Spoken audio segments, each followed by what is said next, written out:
देखिए, जिन लोगों को अल्लाह सुब्हानहू तआला ने इस्तिताअत दी है वो हज पे गए हैं, अल्लाह सुब्हानहू तआला उनका हज कबूल और मंजूर करे। लेकिन जो पीछे रहने वाले हैं उनको भी अल्लाह सुब्हानहू तआला ने इस अजर से महरूम नहीं रखा। देखिए, हज तो उन पे फ़र्ज़ है ना जो इस्तिताअत रखते हैं, लेकिन बहुत से लोग ऐसे हैं जो इस्तिताअत नहीं रखते। तो अल्लाह सुब्हानहू तआला ने उनके लिए क्या इनामात रखे हैं।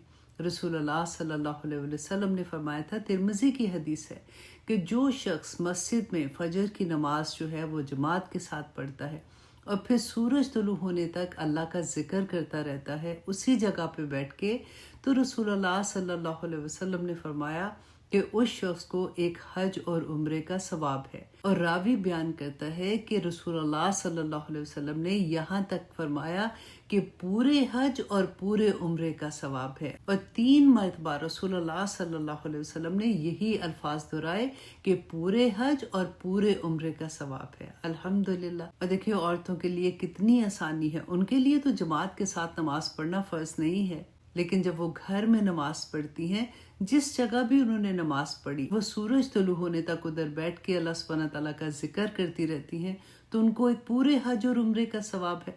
आप रोज़ ये सवाब कमा सकते हैं। अल्लाह सुब्हानहू तआला हमें तौफीक अता करे कि हम दीन को सही तरह से समझने और उस पर अमल करने वाले बन जाएं।